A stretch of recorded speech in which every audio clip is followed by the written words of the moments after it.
notes so we can do notes about all the things that we're going to talk to you about today. Welcome, it's the Wednesday Super Show. We love the Wednesday Super Show.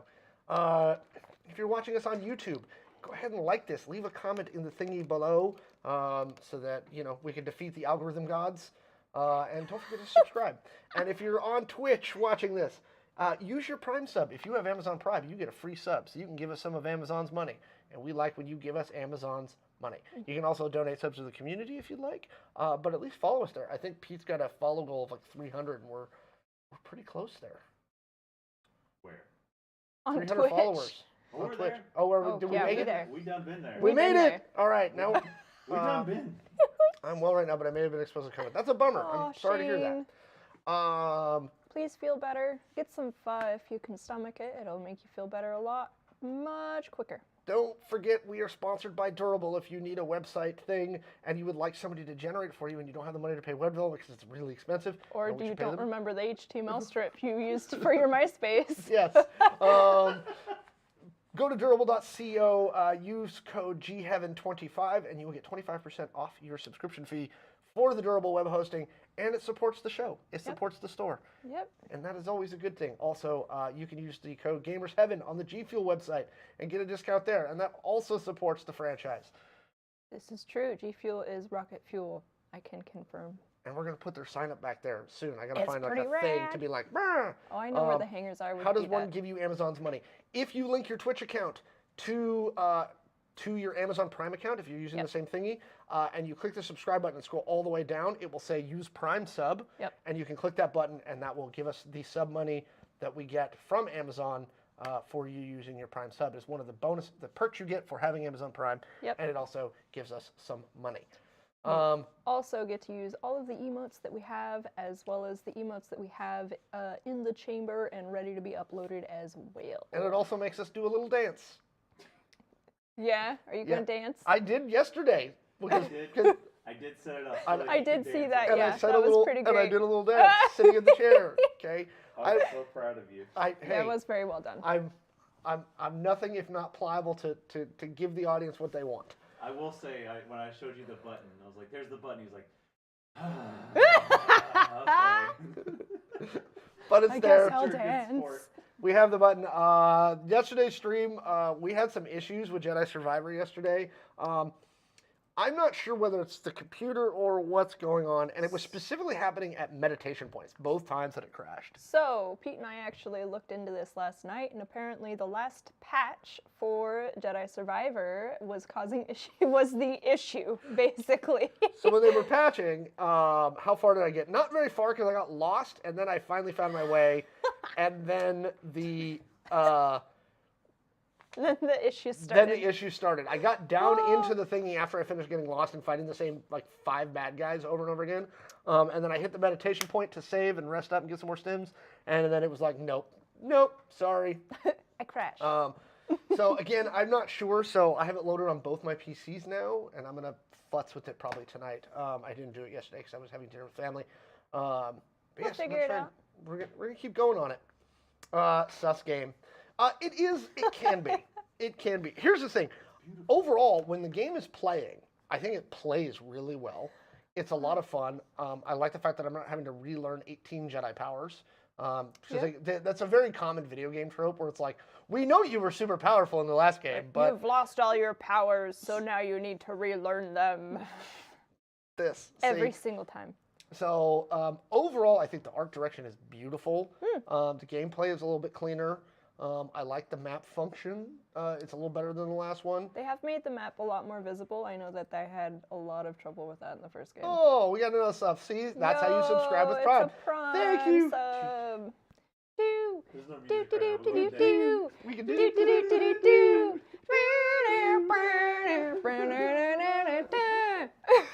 Yes, also no poncho yet. Although I will say, Shane. the collectible stuff, I did finish tricking out BD1. Yeah. And so you can do a lot of stuff with BD1 and make him look really different. Yes.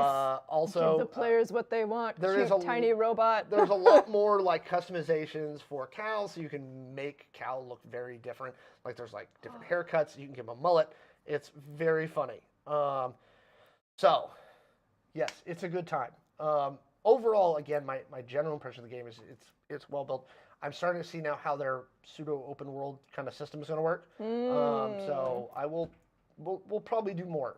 Maybe not this week. I think Pete's going to do Cult of the Lamb tomorrow. Yes. Ooh, Pete's stream. Because Pete's I stream. have other business things to do tomorrow, and so I'm trying to. Now that Phil is back from Pennsylvania, Yeah. we're trying to get focused on that. And fear not, viewers, I am also looking for a good game for myself to stream as well. So just stay tuned. We'll be announcing that soon. We're divvying up the streaming duty so that none of us are like doing it every day. But we're going to keep the Super Show. All right, topic number 1. The WGA. We talked about this last week on the stream that they had voted to authorize the strike. All right, fine. We'll switch spots. I don't want to move. Just unplug. It's fine. Ugh. Okay. You do realize That there's $1 billion here.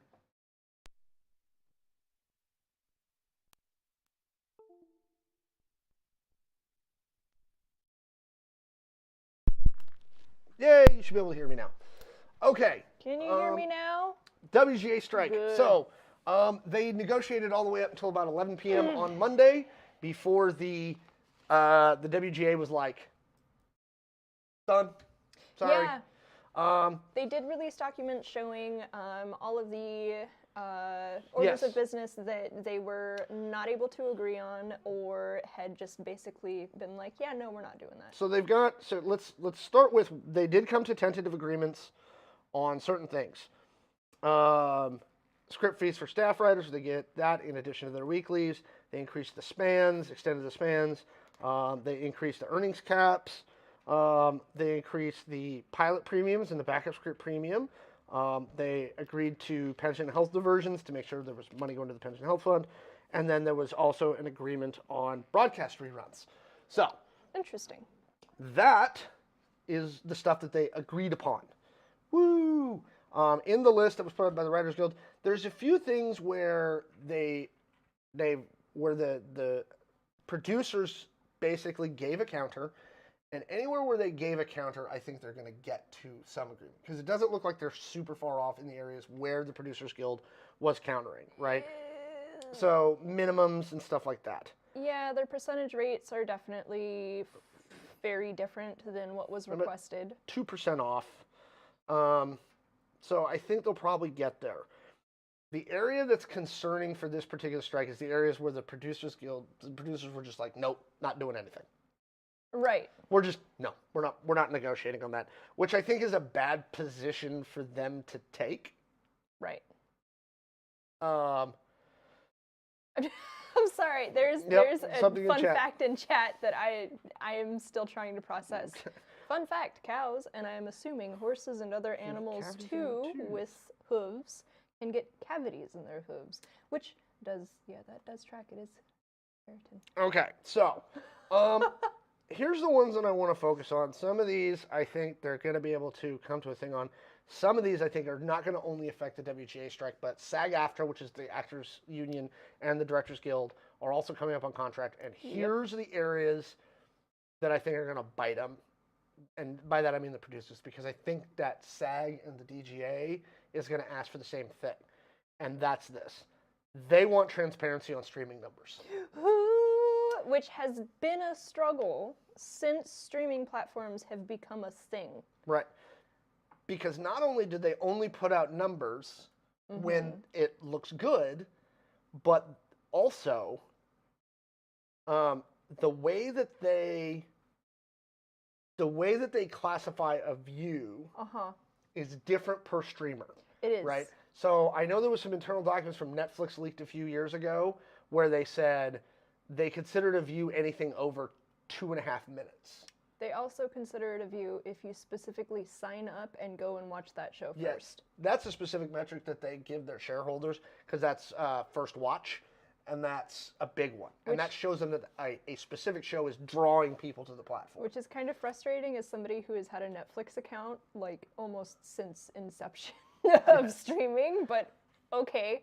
I think that SAG and the DGA are going to ask for the same thing. I think that the production companies are really nervous about putting those numbers out because then they have to justify them. And I don't think it's an unreasonable demand because box office, so just so everybody knows, when box office numbers are reported, it's not the studios or the theaters reporting those. No. There is an independent third party who's audited who puts those numbers out, right? That way everybody's on the same page. Like, we know Mario Brothers made this much money off this many screens, and everything else. Same thing with TV ratings. They have Nielsen, right? And so those numbers have always been out there. And now the transparent. The writers and I imagine SAG's going to ask the same thing. They're like, we want to know how successful these shows are. Yeah, especially with how much time and energy and money that they are putting into these streaming platforms. Well, and I think for exclusives as well. It affects the residuals. Absolutely. So that's one of the issues. The other issue is what they're calling mini rooms. And that has to do with how they're staffing writers' rooms, both pre and post thingy, and they're specifically pre-greenlight, which means before the show is ordered to series. Right. How are they staffing the rooms, and how are they paying them? Right. Okay. Basically, what they're trying to do is they're trying to pay pre-greenlight rooms on a daily rate. So they can be like, here, pump out like these scripts in 4 days, and then we're done paying you. Right? And what the Writers Guild is asking for is, if you're going to do a pre-greenlight writer's room, you have to guarantee it's going to last 10 weeks, is what they're asking for right now. Which I think is a very reasonable ask. Yes. I don't think it's unreasonable at all. Post-greenlight rooms, 3 weeks per episode, up to a max of 52. Half the minimum staff must be employed through production. One writer must be employed through post-production. And you're going to notice a theme with all of these, and at least I did. It's all TV. It's not the movie side. Yeah, no, that tracks. Right? The feature film side is not having the problem that TV is. And then the other big one is these straight to streaming ones. Yes. Right? And they have an acronym they use, is the HBS VOD, which is the high budget stream video on demand. Wow, they really need to work on their acronyms. Yes.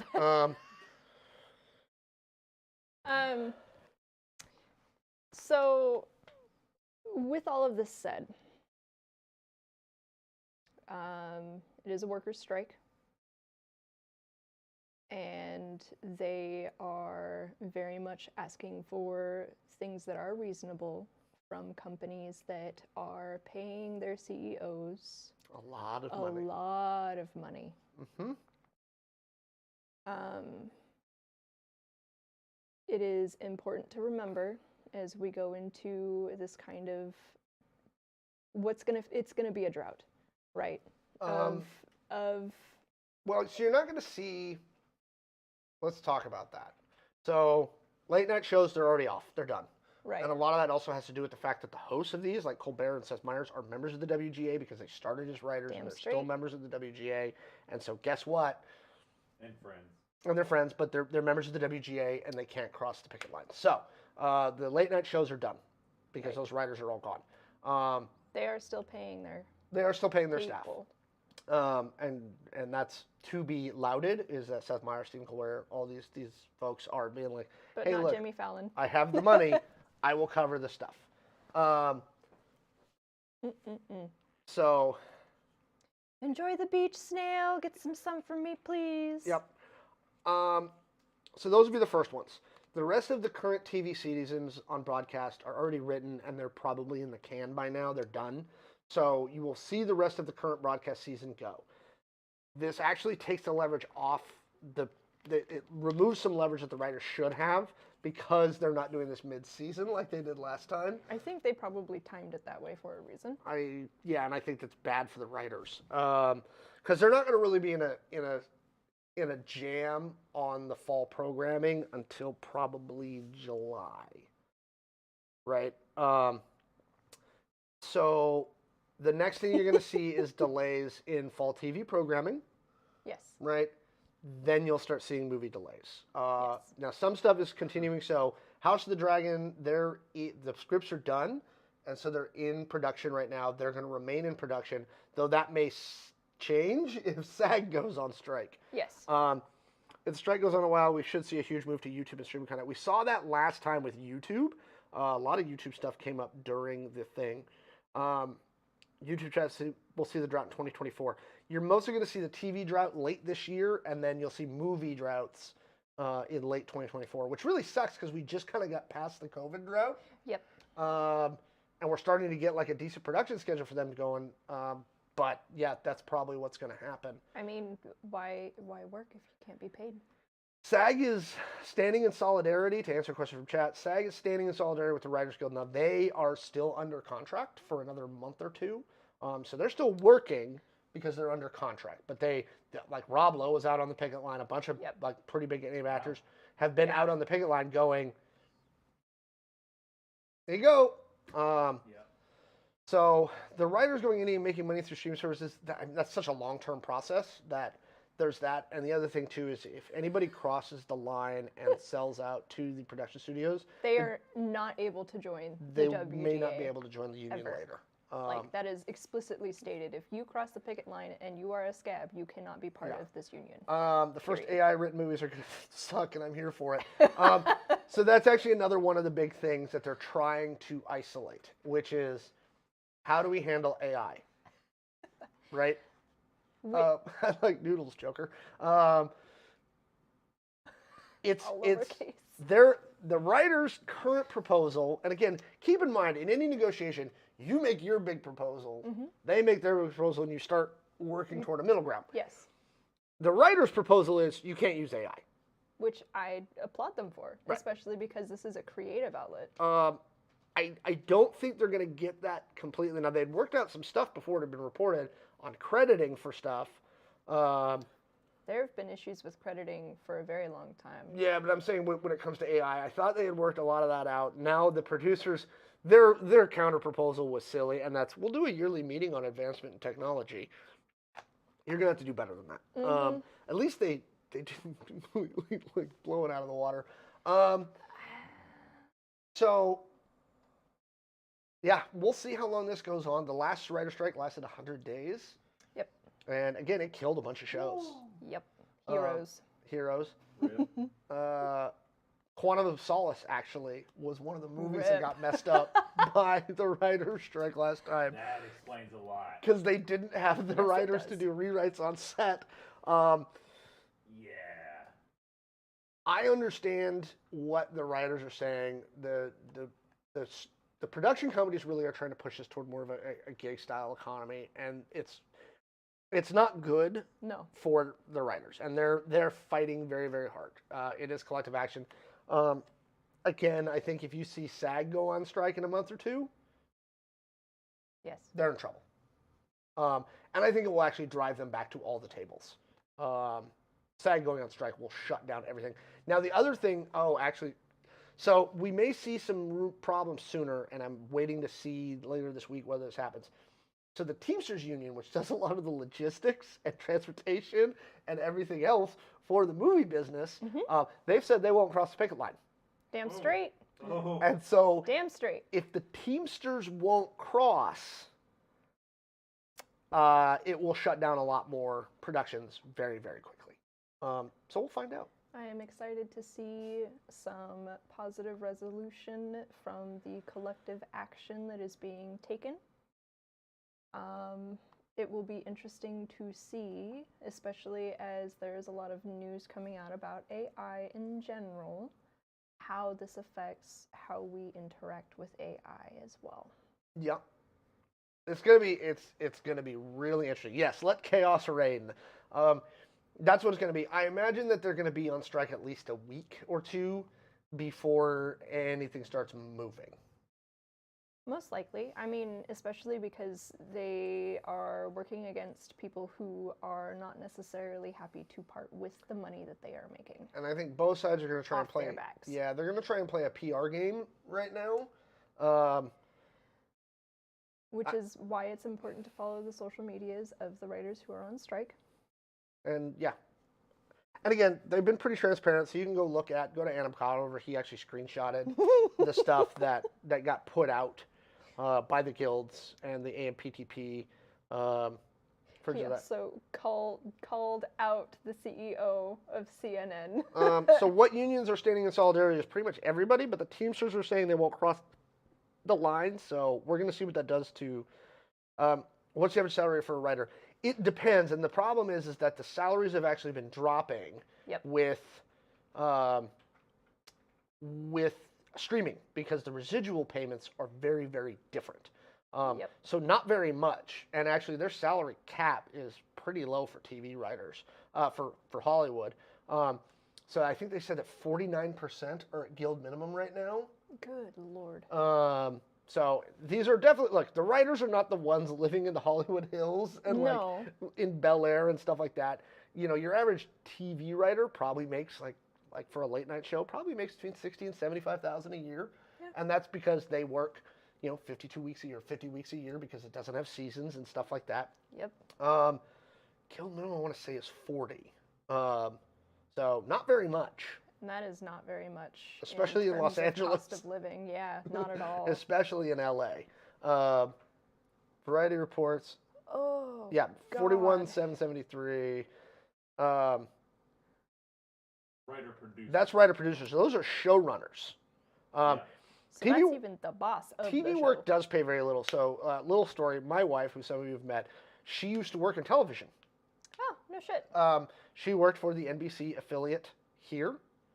$3,575 per week. Yeah, that's not very much money, especially since you're not. You got to remember, you got to look at it like freelancers almost, right? Because you're not working every week of the year. Right. Right. Well, and they're trying to force it more into freelancers. Yeah, and they're trying to do more of the day rate stuff so they can pay them for a few days and then dump them. Anyway, my wife used to work in television, and I will tell you just one of the things about television. One of the reasons she left television, it's not that she didn't love her job and she didn't love working in TV.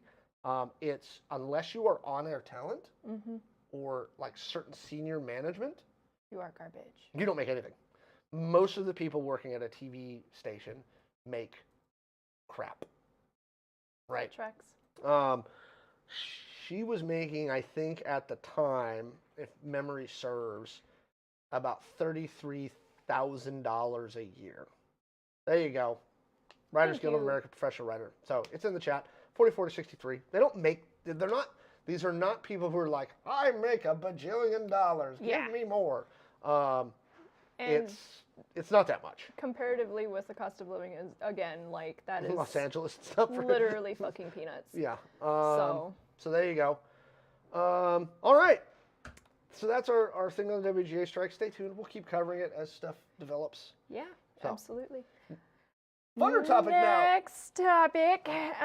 So we did cover the fact that E3 would not be happening this year, and it looks like a lot of our game studios are deciding to come together and make basically an E3. So, which confuses me because they're all near the day. So go ahead and read off the list. Okay, so for June 8th, we have the Summer Game Fest. Who's running that one? Oh gosh, I don't know, honestly. Let me check. I just had this article up and I should have kept it up. They should use AI to generate their own content. F3? Yes, it's not E3, it's now F3. It is now F3. Okay. Alt F4. Jeff Keighley. So, Jeff Keighley? Yo, it is. Yeah, from YouTube Theater. So that's June 8th. And then on June 11th, we actually have 3 different showcases. That is the Xbox Games Showcase, the Starfield Showcase, which we did talk about Starfield being very exciting. Yes. I actually have a caveat to that in a little bit. Then the PC Gaming Show on June 11th as well. And then, if it cannot get any more jam-packed, on June 12th, we have the Ubisoft Forward, which they will be introducing their own games on that showcase. And then after a little bit, and I'm going to make sure I know my stuff here, they're going to let it kind of calm down a little bit and then do the Gamescom opening night live on August 22nd. And that's going to be in Germany, actually.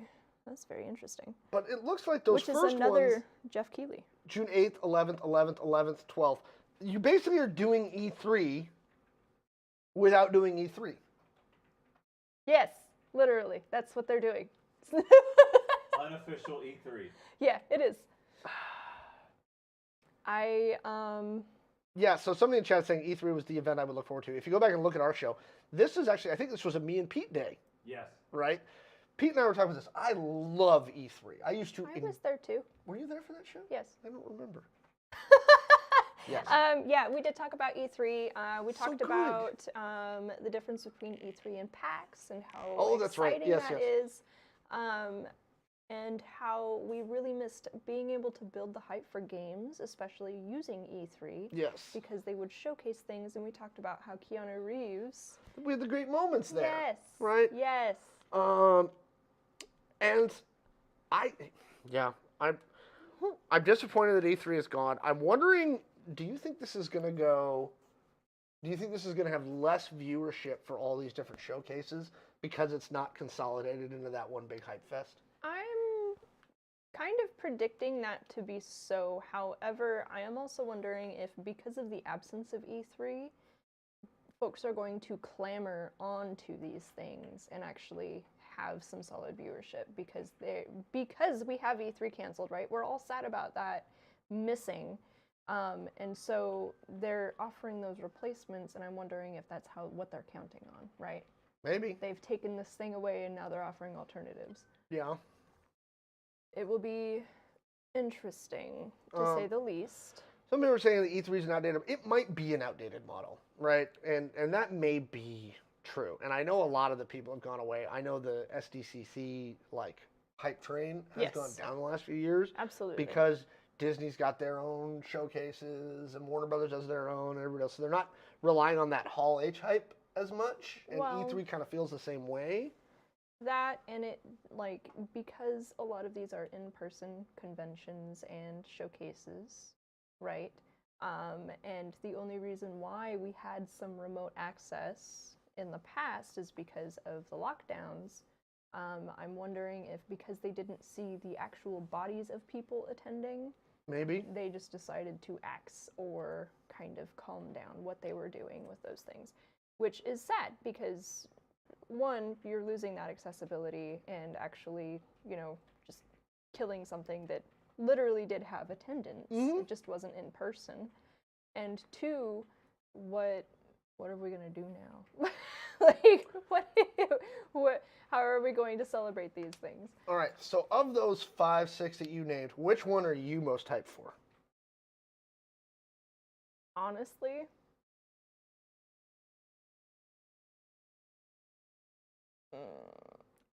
I'm not hyped for any of them. Really? To be honest. Yeah, no, so I am one of those very weird people. I don't watch showcases. Part of it's just because I don't have, I just don't want to. I don't care. I'm excited for the trailers when they come out. People will show me what games they're excited about, and usually I get the news about games that I'm excited about from people I like to talk to, because they know, the niche of gaming that I am part of, right? Mm-hmm. So to sit down and watch a showcase, I'm just whatever. That's not my gig. That's not my thing, which is also why I didn't quite understand E3, right? However, I'm going to turn this question around on you. Which of these are you excited about? I got to go with YouTube chat. It's Starfield. Starfield is my number one because they've talked about this game for a long time. Yeah, I'm generally a fan of Bethesda and the products that they put out. Yes. Generally speaking. Yes. I'm also curious what a new Bethesda under Microsoft's QA system, because Microsoft and Xbox are so heavy on their QA, QC. Does that mean I'm going to miss my Bethesda bugs? You might miss your Bethesda bugs on this one. I want to T-pose. Ominously. Phil tells this one story about in Fallout 3, this piece of a playground that got blown up, got stuck in his character's head. He couldn't go anywhere. He had to go back and reload 3 saves back. So, I also like the random falling robots that just come out of the sky for no reason. Those are always my favorite because you don't know if it's part of the game or if it's a glitch. yes. So Starfield's probably my number one. I want to see what Bethesda does with a brand new IP. That's the other reason. I love new IP. Give me a new world, a new thing to sink my teeth into. New IP, Narcos in space. Yeah, love it. Close second for me after Starfield, and this is something I know you and I share, is Ubisoft. First off, Ubisoft's E3 shows were always really, really well done. Yes. They were always really great productions. I love Ubi. I really do. There are also very many times where I'm like, why you do this, Ubi?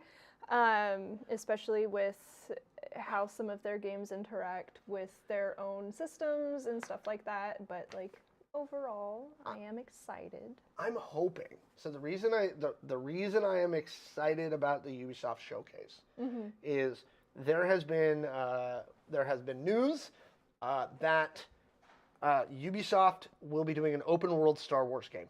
Oh, that's why you're excited. Okay. And I'm hoping Jedi Survivor's not enough for you. Jedi Survivor's pretty good, but if it runs. Jedi Survivor falls into what I call the pseudo open world. Right. Right. You're still on rails, but not that much. Yeah, it's not, and it's not like again, not super rails, and there's side quests and there's stuff, but it still doesn't feel very open worldy to me. Whereas Ubisoft is known for these just big, sprawling, open world maps.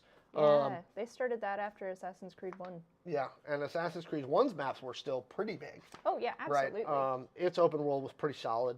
So I am super excited for a concept of a very big open world that Ubisoft could do. They have a lot of experience with it. There was actually some jokes made in our Jedi Survivor stream, and I've seen some stuff on TikTok too where they're like, Jedi Survivor Assassin's Creed? Yes, like, legitimately. It's got some very Assassin's Creed like elements to it with the wall running and the climbing and now the grappling hook. Things. Yeah. You know. I'm also hoping, I've heard that Ubisoft is also going to kind of reset Assassin's Creed a little bit, that they may have gone too far into the RPG elements, and maybe they're going to kind of bring it back closer to the core gameplay that it used to be. I'm interested to see, especially because, like, so I played a little bit of Valhalla. I played a lot of Odyssey, to be honest. Like, a lot of Odyssey. And Origins was also pretty good as well. But at the end of the day, right, the reason why I kept coming back to Assassin's Creed is because of the core story. Me too. Itself. Because it's so interesting to see what they're weaving there, and it does get a little convoluted because there are a lot of times where there will just be hours of you running around doing random side missions that don't have any bearing on the story whatsoever. And then you get flashed back into the other side of the story and you're like, right! So I'm hoping that they might tighten that up a little bit. I'm excited to see their new setting for this Assassin's Creed, though. So where I thought they kind of hit the peak, in my opinion, of that balance between the modern day sections versus the old timey sections, right, is kind of a toss up between AC Rogue, right, which is, by the way, in my opinion, one of the most underrated Assassin's Creed games. I have yet to play that one. I have it somewhere. Yes, it was underrated, I think, because it got released at the same time as Unity. That is why. I remember that, It literally got released at the exact same time as Unity. I didn't understand why they did that, to be honest. From a marketing and just a product release perspective, again, I don't get it either. I was like, duh, what are you doing? I played both Rogue and Unity, and I thought Rogue was the better game. Bugs aside, Rogue was just the better game.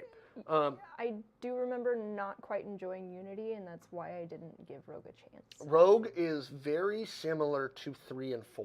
Oh, bet. And so the other one I give a toss-up to is AC4. AC4 did a really good job of balancing that modern-day stuff where you weren't Desmond anymore. Right? But you were still a person in this world, but you could be anyone. It very much was now I'm seeing this through my own eyes. Right. Because you were doing all the hacking into Abstergo Entertainment system, because they put it in this concept of, you're a video game developer who's working on this stuff, and they're using the Animus technology to build video games that are hyper realistic because they're using Animus technology and actual memories of these people. Yep.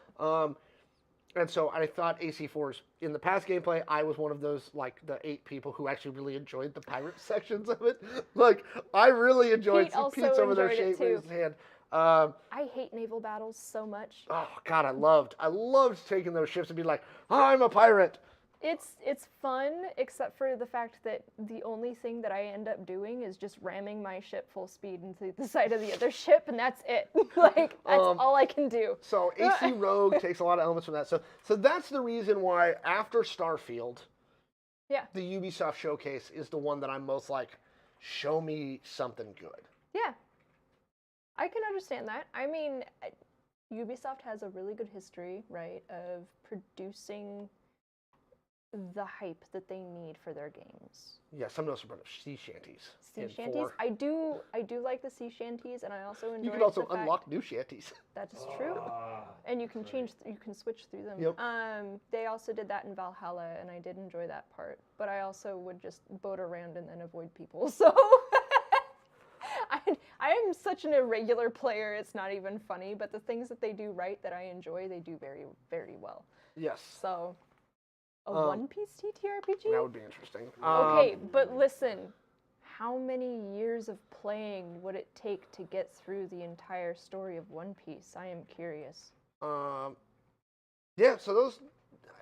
I think there's going to be an interesting period there. Maybe we'll do some reaction streams to a couple of these. I kind of figured that we would, because it would, it gets to build hype for us, right? It is absolutely in our niche, and it also is going to be good to at least try and get the word out there some way. Yes.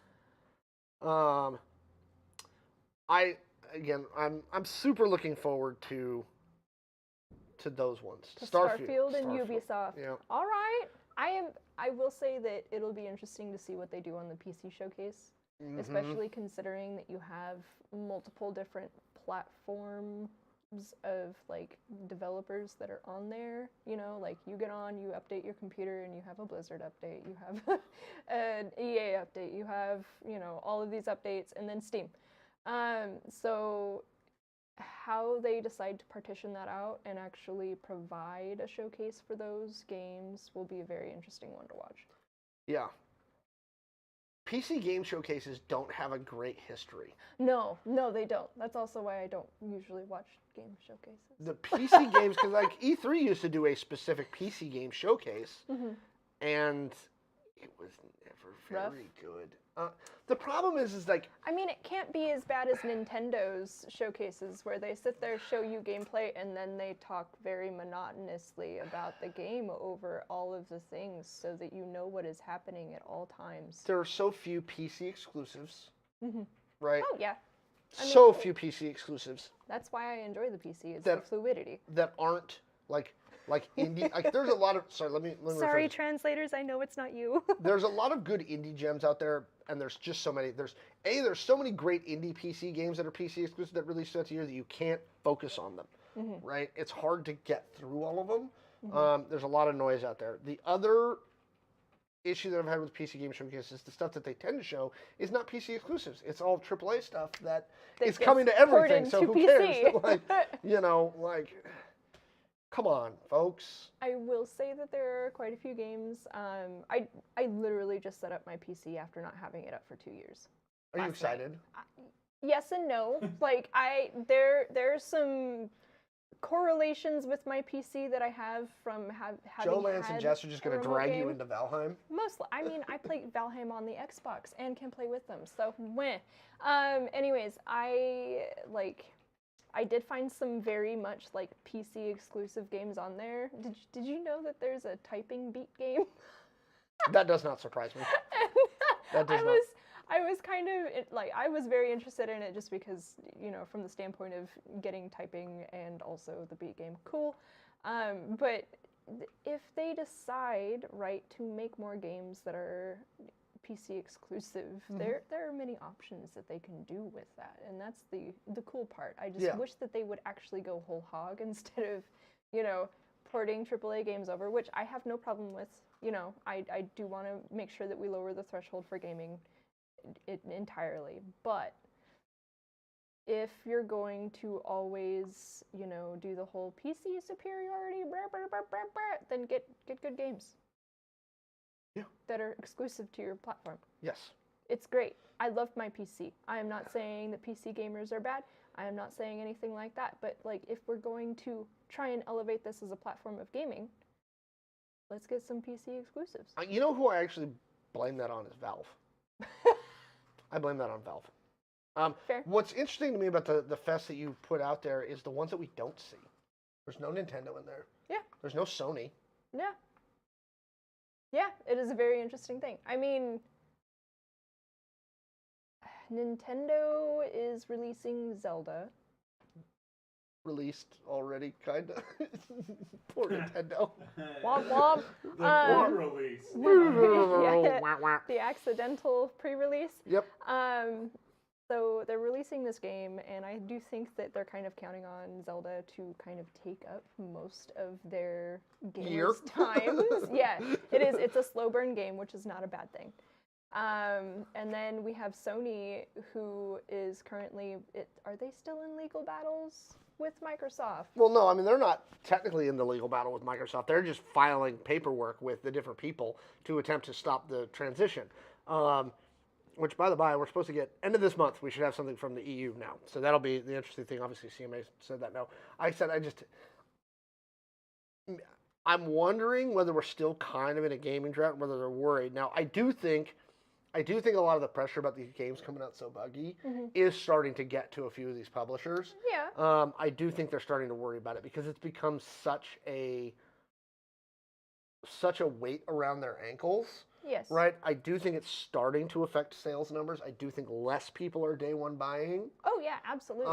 Especially if they're asking for, you know, $150 for a collector's edition. For the collector's edition right out the gate, and you don't get it for another 3 months. Like, which, again, not a gripe. If you have the money, fine. Just remember you're voting with your dollar. Yep. Also, Ramen made a good point, too. PC showcases, it's hard to get excited to witness the next generation of gaming if we can't afford the tech, which was definitely my mindset for a very long time. I'm still rolling with a 1070. Yeah. I'm pretty sure that's the minimum requirement now for gaming. Oh, that's bare minimum. Bare minimum. The nice thing is with crypto coming down, graphics cards have gotten significantly cheaper again. But that is a very recent development. Yes. So there you go. Summer Game Fests are coming. I think we'll see some more stuff announced closer to July and August. On the topic of the cards. Oh, cards. Yep. Ooh, producer Pete. Instead of shouting. So I saw something the other day that was interesting, that the sales for the 4000 series video cards by NVIDIA have been so bad that they're actually going to start like cutting prices. So, yep. I'm getting a new gaming card at some point. Probably going to need a new motherboard too. Oh yeah, most likely. This is everything. All right. Just rebuild my PC from the inside, I guess. So let us know what you think if you're watching this later on YouTube. Leave some stuff down in the comments. Tell us what Summer Game Fest you're looking forward to. Is there anything you're looking forward to? Are you mad that E3's done? Did we miss anything on the showcases or any of the excitement that we should be looking out for as well? Yep. Especially because we are only 3 humans, and we are only as good as the news we can find. That is true. All right. Speaking of different cards. Last topic today, and I'm going to go back to being irritated. Oh my gosh. Okay, so this report comes from CBR.com, and they're generally a pretty reliable source. A bunch of the subreddits on Magic, for Magic the Gathering, have... I told you. So, and there's 2 pieces of this that I'm like, okay, yes. Woof. Here we go. So, on some of the Magic the Gathering subreddits, some people have proposed the start of No Magic May, a month-long boycott of the TCG and related media. This is in response to the Pinkerton thing. They are saying that they are focusing on starting to focus with Magic the Gathering Online and Magic the Gathering Arena. However, the proposal also urged players to refuse to participate in LGS Friday Night Magic events and refrain from purchasing physical copies of Magic the Gathering cards. On one hand, vote with your dollar, let's go. On the other hand, We're also a local game store, and that's gonna hurt. That's gonna hurt a little bit. That's gonna hurt. So here's what. Buy snacks. Yeah, we have other card games. Pokemon's awesome. One Piece. This is where Yu-Gi-Oh! Lorcana. This is the message I have to anybody who is thinking about the Magic boycott. Yeah. That's absolutely fine. And in fact, here's the thing. I want to see more diversity in all of these industries and with all of these corporations. And I encourage you to vote with your dollars. The only thing I'm going to say is when it comes to your LGSs, please understand. Don't just take that money out of your LGSs because that's how we pay rent and pay our employees' salaries and things like that. If you're going to do this, vote with your dollars. First off, the secondary market, Magic has no control over, and they get no money out of. That's why they're getting pretty upset, actually. Okay. And number two, take those dollars that you would have put into Magic the Gathering and try a different game. Oh, yeah. There are so many games out there. Try a different RPG. Try Warhammer. And believe me, I'm talking to you Magic players. I know you think Warhammer is more expensive than Magic. It is not. Okay? I used to think the same thing. And then I was like watching people going, oh, wow, Magic players spend way more on Magic than you spend on Warhammer. Oh, legitimately. For sure. I can vouch for that. Okay? So, if you're going to do this boycott, I ask you, don't just take the money out of the LGSs. If you're like this, go to your LGS, whether it's us here at Gamers Heaven or wherever you are. Your local game store. Go there and say, hey, I was going to spend X number of dollars on Magic this week. What games could I get into for that same amount of money? Right? If you were going to buy a booster box of March of the Machine, if you were going to buy some March of the Machine Aftermath stuff, and you don't want to hurt the LGSs, put that money into different games. And this is the other thing, too. If you want to see the power levels come down with these companies, this is the way to do it, is to support. It's not just about not supporting these bad companies. It's shopping locally. It's shopping locally. It's pushing your dollars to indie games, to other companies, so that it's not smaller businesses. One big thing that's just hanging over your head. Yes. Okay? Diversifying your portfolio, so to speak. Yes. So please understand, buy Weiss, you can build your fangirl harem. There Honestly, you go. If you want to buy Weiss, go for it. If anime Yu-Gi-Oh! girls aren't your thing, they literally have an Adventure Time set. They did Disney as well. Attack on Titan.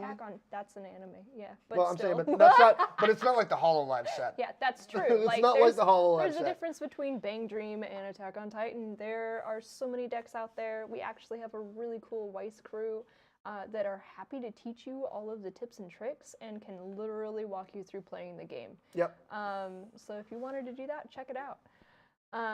Try other types of games. Buy a board game. I've seen a bunch of our Magic players have been playing the crap out of Red Dragon Inn lately. Oh, yeah. Right? Yeah, absolutely. And a lot of our other Magic players have actually started playing Warhammer, Kill Team, Malifaux, Bolt Action. Kill Team's a good one to get into. We've got a bunch of stuff here in the store that we can help you with, starting with Kill Team armies. You can split Kill Team boxes with a friend, and then both of you get a Kill Team and all the terrain. Yes. Ramen, we actually have a large amount of JoJo's for Weiss at the store. It's awesome. Oh, did we get that? Those cards are freaking amazing. Did we get those in? They were actually donated to us to help make starter decks for those who want to get into Weiss. So again, the threshold to join is very low. So wherever your LGS is, don't just be like, I'm not buying my Magic because screw it, and I'm just not going to do that. Like, we understand. We understand, and I agree in principle, right, with what you're trying to do. And I do think that, once again, Wizards' message, which, by the way, you see they're hiring a new director of strategic communication. Yes, they are. Okay, so they're like, we need somebody who can handle this because you didn't have a director of strategic communication before. But you're sending Pinkertons out to people? Yeah, your local game stores, to answer Chess. LGS is local game store. Yeah. So when you're going to your local game stores, don't just be like, well, no, because again, you're affecting more than just Wizards. And honestly, you're going to Wizards has already gotten their money. you're gonna hurt the LGSs Yes. more than you're gonna hurt Wizards Yes. by not participating in the events. Also, you're not giving, when you come to one of our commander ladders, for example, Oh yeah. and you pay your $5 entry fee, that money's not going to Wizards. Hell Friday no. Night Magic is not going to Wizards. Like, No. that's not. It's supporting us. It's how we run events. It's how we keep people in the store. How we Yes. keep going is by doing these events. You know, so don't just boycott, schmack. Go ahead. Well, I was going to say, think of it this way, right? If you were upset about, say, a movie being released, right? And you have a local movie theater that you love, you wouldn't just stop going to the theater. You would just go see a different movie. Yep.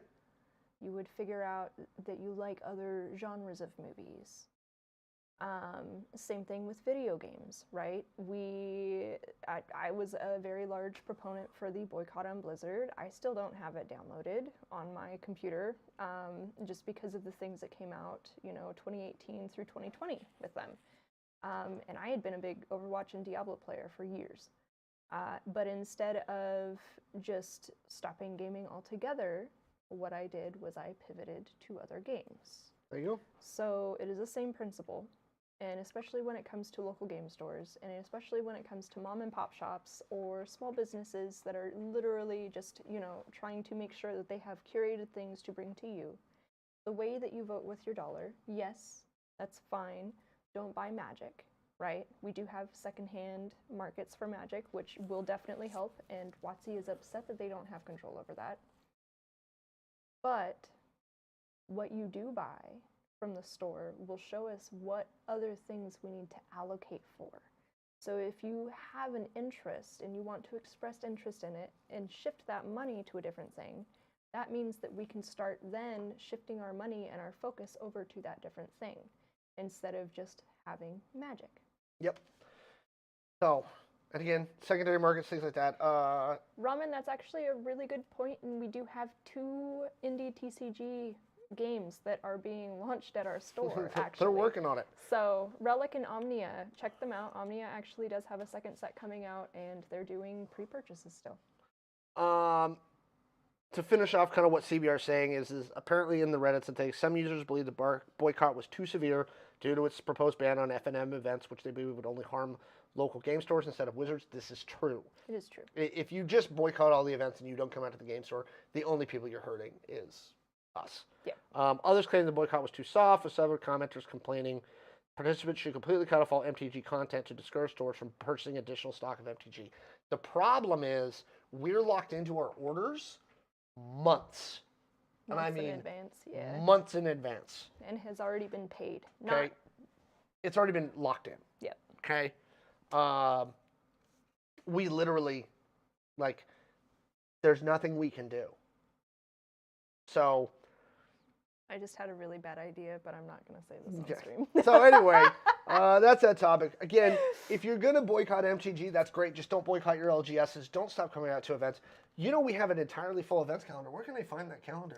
GamersHeavenPNW.com, and also check out our socials. I'm actually rolling out quite a few campaigns in the next coming days for all of our events. And if you ever just want to have a quick look at what we have for the weekly events, you can check out our Instagram. There are pinned posts that have every single day up there with our concrete inset weekly events. We have a bunch of events that are coming out this month too. We're going to do a Community Appreciation Day at the end of the month. We're going to have all kinds of fun raffles and stuff. We're going to give some things away. Yep. We're also going to have a lot of fun with that stuff. Gamers Heaven PNW, all of the socials. That's where we are. So try out some of these video games too. We're doing Mario Kart Casuals is coming back again this month. Yeah. I know that the Smash Ultimate and Smash Melee players would love, even if you've never played Smash before, come in. They will work with you. We're actually working on another coaching event soon with them. So please, please, please, come hang out with us. If you're like me and you just smash buttons for fighting games, they will still be very happy that you come and play. So And then also, we also have quite a few TTRPGs, indie TTRPGs as well. We're going to be doing an intro to D&D as well. Yep. So if you do want to specifically play D&D, that is fine, no shade. Come and check that out. If you want to just roll dice and role play, we have so many other games for you as well. And in fact, on Friday, we have a game called The Well, created by Pete Schaefer, who used to work with WotC. He actually split off and made his own game. It is a dungeon delving game where you are a grave digger and you go and either search for lost relics where the humans have all died, or continue digging down deeper and trying to mine for things for your community. So check it out. It's all D6s. The character sheet is literally a bubble sheet you fill out in 5 minutes, and it's pretty awesome. All right. So we have some chat topics. If you have more chat topics for us, go ahead and drop them in there. YouTube, just hang out there and do the thing. Yes, our names are switched because somebody did that on Twitch to us earlier today. So now I'm Wild and she's Alex. That's fine. Hi. So if you have any chat topics that you want us to talk about before the end of the stream, go ahead and do it. But the first one that somebody sent in was, what's your take on manga overshadowing Western comics? And this is actually interesting because in 2022, manga is now 53% of the graphic novels market. Yeah, I mean, manga's really good. Why do you think that is? You probably have a better take on this than I do. Honestly, I feel like manga's more accessible. I feel like manga also... Why? Why? Yeah, why is manga more accessible? Oh. Somebody in chat saying better art. Yes. I mean, it's... Manga has been made for so many amounts of years, right? It's in book form. You can go and get it at the local library. It's very easy. Trying to, and this is also with my memory and knowledge of the library, I haven't had the ability to go to the library for quite a long time now. I do not remember ever being able to check out comic books, right? I would find graphic novels there sometimes. Like compilations and stuff. Yeah, compilations, but it was not necessarily nearly as engaging as the manga section, right? Where you could get like 2 to 3 series, or like books of the series, of a manga series, go and read it, and then knock out the next 2 to 3 in your next visit. Where with graphic novels, it's either a one and done, or it is something where you have to go specifically to a comic book shop to get. So that's my experience, of course. I have 3 questions to kind of add to this, yes. right? First, I'm gonna highlight something from YouTube chat. Comic bros take comics too seriously. I think that's probably part of it. There is part of that, yes. Everything sucks. It isn't how they would have written the character. I think that is. So, theory number 1 that I want your thought on, and I think that it is, from a genre perspective, there is more breadth in manga than there is in Western style comic books. Yes. Right? Like in manga, you can get romance, you can get teen stuff, you can get action adventure, you can get sci-fi, you can get fantasy. Isekai, there's so many different genres. And then you go under comics. And they are expanding, yes. But those are very limited stuff. Like there's really great indie comics out there. Yeah, legitimately. That are other genres, but I think that the fact that they haven't gone into mass market, yes, compared to basically superhero. Yes. Well, that, and I know that this is not an experience that you can relate to as somebody who has been a girl my entire life, right? Yes. I'm non-binary, whatever, but like who grew up female. I will tell you that walking into a comic book shop in order to get any kind of like anything in that area was always a very uncomfortable experience for me. I can understand that. And which I think is also why I would go to get manga at the library. This also, I think, actually, that same thing, I think somebody brought this up in the chat, because manga is also available at mass market bookstores. Yes. Like Barnes & Noble or when Borders was around and all those other ones. You could get manga at those, but you couldn't get Western comic books. Nope. And people coming from kind of your gender background, things like that. Probably much more comfortable in a Barnes & Noble Yes. than you are in a run-of-the-mill small comic book shop. Yes. I mean, the person at Barnes & Noble is not going to be nearly as condescending to me if I ask, like, hey, so what kind of genres of manga do you have? Versus if I go into a comic book shop and I'm just going to get fully roasted, which has happened. I will also say that, like, my introduction to manga was a gay romance.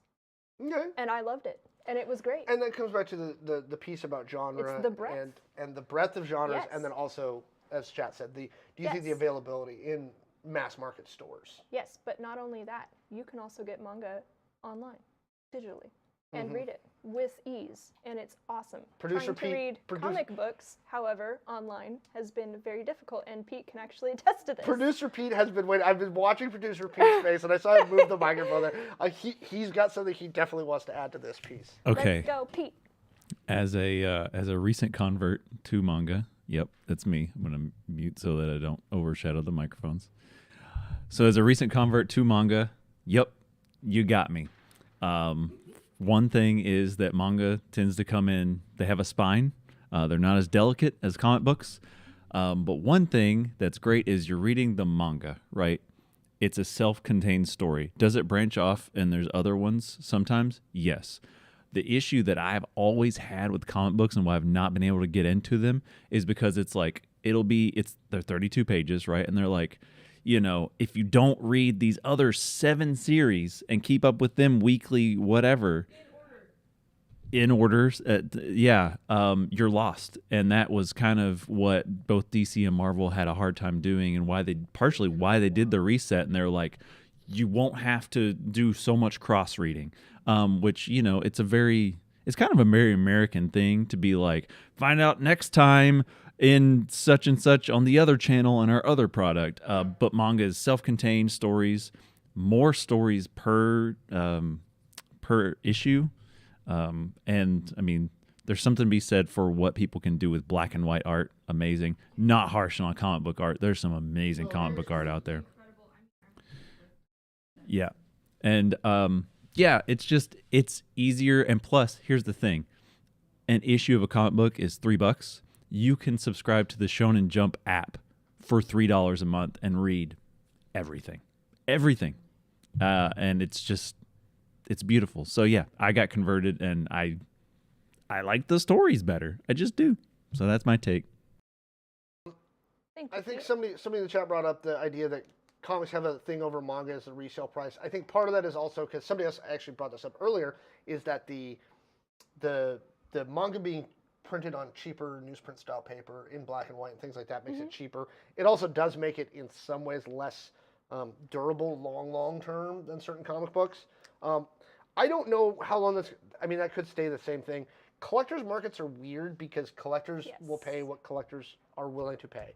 When Kane and them wrote Batman #1, they did not think, this comic's going to be worth $250,000 someday. Someone's going to keep this in a plastic Mylar bag in their garage for years. Yeah. I think that's also, I've seen a lot more in Western comics them converting to like omnibuses or just big compilation grabbing models. I think it works better. I have the entire Fooly Cooly manga, like omnibus, and and it fits in my purse. So I think there's a lot of reasons for it. Manga has overtaken, Western comic books as of the end of 2022.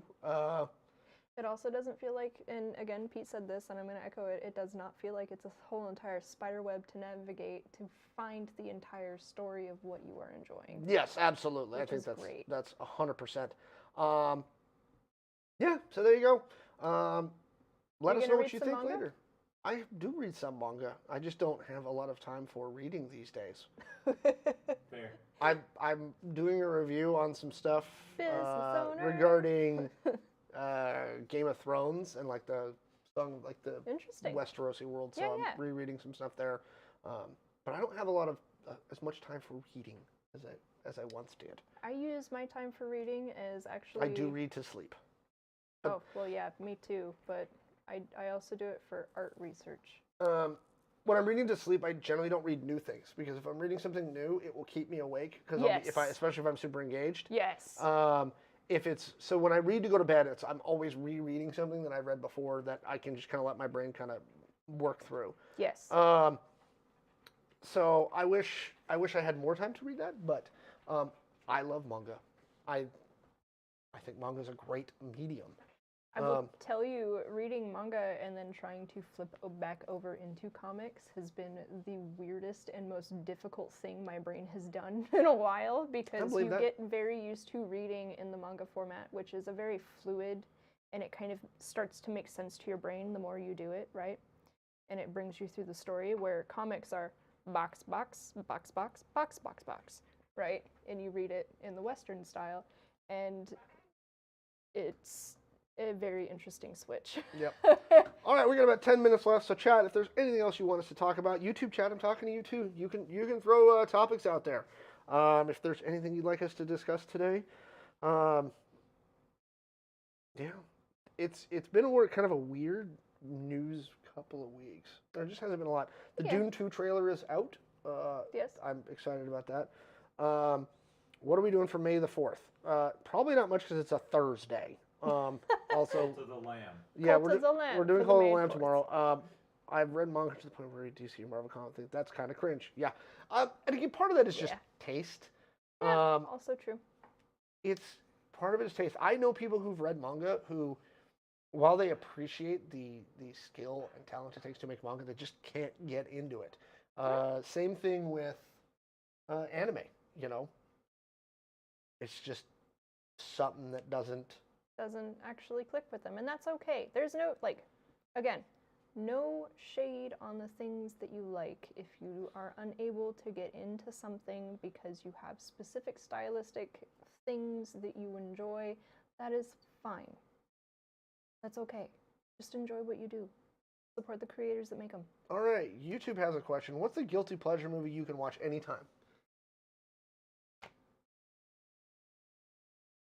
So, I haven't for a little while, but there was a good solid few years where if I was either unable to figure out what to watch or just having straight up just a bad day, I would either put the movie Sing on or watch Moana again. That's fair. And those were my two movies for about, it was a solid 5 years. So this is an interesting question. Do you consider that a guilty pleasure? So when people say guilty pleasure, I think of the things where it's like, I don't want to tell people I like this movie, but I really like this movie. You mean like Last Action Hero? That can be for you. It's everyone's favorite movie. Okay. So again, when I think guilty pleasure, I think of stuff that it's like, I feel bad for telling people that I actually like this. I don't know, because I think we're muted. Hello? Are we muted? No. No? Okay. We're good. Not audio. Okay. Hey, George, maybe you should check your settings. I don't know. So, guilty pleasure. Those aren't guilty. See, even YouTube chat is saying you're not guilty enough. I don't so I also came from a background where I was teased for being adult watching animated movies, so I don't know. You still think of that as a guilty pleasure? Yeah, it is in my mind a guilty pleasure, which is silly because I freaking love animated things. I don't really know what I have that is a guilty pleasure because I consume the content that I do with gusto. I will tell you, the one that I would say is the guilty pleasure one that I have now, that I like, right? But it is the reason I call it a guilty pleasure is endemic of all of the problems of the early aughts. Oh, good, yes. Both in the style and structure of the writing and the underlying cultural commentary. Yes. Right? And that movie is Love Actually. Oh, okay. Yes, I can understand that. There's so many good little moments in that movie that are so fun. They're so nice. It's a brainless film that you do not have to pay close attention to. And you can kind of like zone out and kind of watch while you're doing the dishes or like when you have the flu. When you start to really analyze the film, you're like, this movie is freaking terrible. Like, it's bad. Yeah. most of the rom-coms in that era but are just garbage. This one in particular, good garbage. There's basically like 2 okay people in the entire film. Okay. Okay. And everybody else is kind of crappy. Okay. Right? Like, if you really look at it, you're like, oh, this is like 3. Like, most of the stories, the little interwoven stories there, are just terrible. I believe it. Yeah. I remember that movie. Yeah. So that's probably my guilty pleasure movie. Again, I still enjoy watching it for the like mindless, saccharine, like we're trying, because this was post 9/11 but pre financial crash. So it was we're all still in this early aughts mode of we want to be positive. This was Jean Thong's days. Yeah, we're trying to be really positive. We're trying to be nice because there's so many bad things in the world. So there's a saccharine like sweetness to it that it's trying to achieve that again did not age well. That's true. So actually, Pete brought up a good point. Here is one of my guilty pleasures, and it is not movies. Okay, go. I like to watch, and I cannot believe I'm saying this on live stream. I like to watch alien and UFO documentaries. Those are my guilty pleasures. Okay, and that's fair. And any other cryptid-related things, because I find it fascinating, and it is just like I will dig into that, and there are very much times where I will text Alex actually about things like that, and it will come out of absolute left field.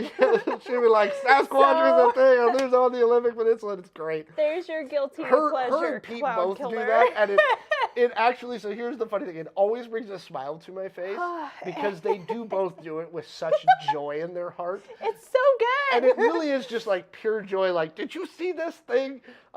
Listen, okay. I'm not saying this as a criticism or something bad. I'm saying it brings a smile to my face, because whenever I see one of those texts from you or Pete, it's like, oh, they're having a good evening, like they're having fun. Yeah, like, and just to even push this a little bit further, I know I'm like full blushing right now. Just to push this a little bit further, Skinwalker Ranch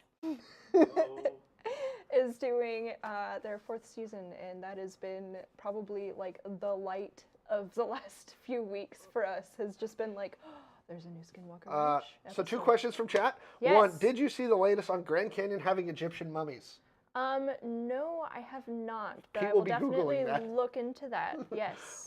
Next question from YouTube chat. Follow-up question: are aliens amongst us? So, actually, Cloud Killer, I'm not going to answer that because I'm not an expert. However, I will say this: I was looking through stuff a while back, and apparently Bulgaria has actively confirmed that they believe that aliens are amongst us. There you go. So I'm not an expert. I am just a very avid consumer of all things alien and cryptid. But producer piece behind there just dying right dying. now. The doors and the windows get closed when we watch this. We like literally. No. Yeah, we literally like draw the curtains and then sit there with our cozy things and watch these things. But again. Next question: who would win, Skinwalker Ranch or Ram Ranch? Oh. Okay. Are you asking in terms of like my enjoyment? Because it's Skinwalker Ranch for me. If there aren't aliens among us, then explain eels and octopuses. I really prefer to use the duck-billed platypus as my explanation. Men in Black are real. Okay. Shane, to answer your question, new Gundam, I'm hoping next week. I'm working on some budgetary stuff. It's the other thing that I'm working on this week. There's a bunch of factors. It's been a very fun couple of weeks. And Taylor has also been working really, really hard. So the thing you have to understand about Gundams, and I'm going to put this super, super bluntly. In order for us to move Gundams, we have to have a really large stock of Gundams to kind of make it kind of spin. But the amount of money we make on Gundams is very, very small. Yes. And so the risk of maintaining a large stock on Gundam right now is really, really high. So that's the challenge that I run into with Gundam. Like, I've spent a lot of time both with Pete and Taylor, who are our SMEs on this, trying to figure out the pricing curve on Gundams. As well as the distribution blocks. And the distribution blocks. That's the other thing, too, is yes. The best place I saw with Gundam stock that I've ever seen in my life outside of a con was in Guam. Right? And that guy goes to Japan. Yes. And has them shipped straight to Guam. Yes. He buys them in Japan. Okay? The Area 51 raid is the closest we've gotten to knowing some truth. I was really hoping the Area 51 Naruto raid would happen. I wanted to see what would happen. Hey, Cloud Killer, if you have Amazon Prime, there are actually some newer documentaries on there that are very interesting, so go check that out if you want to actually do that. I don't know who Bob Lazar is, YouTube chat. Oh my God. No, we're not going on this segue right now. Right, don't do that. We're in a run right now. We got like 2 minutes left, chat. And throw them at us. What questions you got? The S-Word Ranch actually is a lot of scientific things. Like they're doing science. It literally is just a group of boys going out and going, what happens if we do this? And they launch a bunch of rockets. Go check that out. But yeah, it would be interesting to see 18 naked cowboys there too, I guess. I'm not upset. I'm super confused as to all of that. That's okay. I'm just starting to hear about all this stuff from Taylor and Pete. Pete started me on the easy stuff where he was like, here, watch this pretty scientific one about ancient civilization from the Ice Age. Because it gets out there. Like, you definitely kind of sit there, and if you try to repeat the things that we are watching just as just like dry run to somebody who has never had an interest in this in their life, we sound like nuts. For real. I will be converted. Look, it's not about me being converted. Okay, I subscribe to there is no way that I statistically can justify the fact that there's not intelligent civilizations somewhere else in the universe. I believe that it is a statistical impossibility, right? That's my opinion. I also feel that, to quote Shakespeare, right, there's more on heaven and earth than can be explained in your philosophy, dear Horatio. I believe that there's a lot of weird stuff out there that I cannot personally explain. Right? So now we need an Ancient Aliens discussion show. If you want, Shane, we can do that. There are other parts of the scope that we could also talk about. But again, this is a game store, so. All right. That's our show for today, folks. If you missed any portion of the show, you can check out stuff on youtube.com. We haven't had as much exclusive YouTube content lately, but we're going to be bringing that back. So make sure you're subscribing on the YouTube. Make sure you're going to gamers7pnw.com. Go support our sponsors, Durable and G Fuel. Remember, G Heaven 25 for Durable and Gamers Heaven for G Fuel. 20% off of G Fuel. Yep. Or you can come into the store and get some from us. We have powder and the drink in the cans. Yep. So come check it out. It's coming. I'm broken, yes. Goodbye, so everybody. many ways. Thanks, everyone. Have a good day. Drink water. Aliens. Oh my God. Do.